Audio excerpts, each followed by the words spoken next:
We've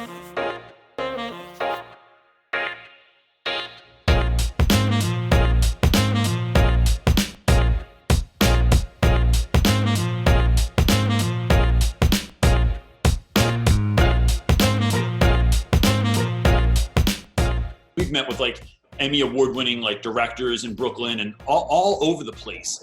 But it's just by DMing people and saying, hey, would you be willing to do this? And every once in a while, someone awesome goes, yeah, we'd be willing to do that. And you're like, awesome. Then I don't even have to be awesome. I just am standing next to the awesome person. So I just look cooler. Like I get to live off of their awesomeness. It's like, it's funny because most teachers look at social media in like, so if we even go just social media for a second, like they are afraid of it. It is something that like you constantly hear stories about how teachers were texting their students and it was inappropriate, or sending DMs that were inappropriate or whatever. I just refuse to be afraid of it. Like I go on offense instead of defense. And so I am literally using these things as the tools that they were created for.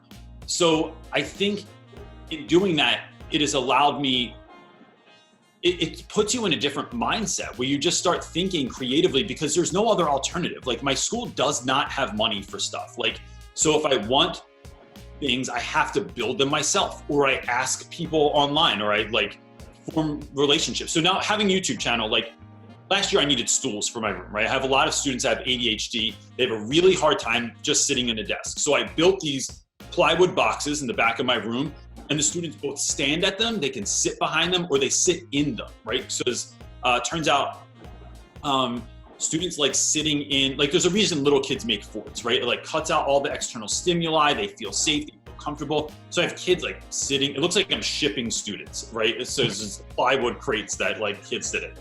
But when I found that need was there, I just said on social media, like I was like, hey, if anyone has old stools, I need new stools because my guys break everything.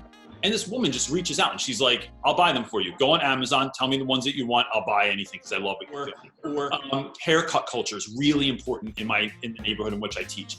And when you don't have money, your mom cuts your hair in the kitchen. But then if your mom jacks your hair up, you don't want to come to school for like a week until it grows out a little bit. And so we just started collecting money online. Like I just put it out there. I do a live feed every Sunday night on my YouTube channel to help teachers like with whatever they're dealing with. And I said, hey, if I was to ask for you to donate to haircuts, would people do it? And like that night we raised like $200, right? From the jump.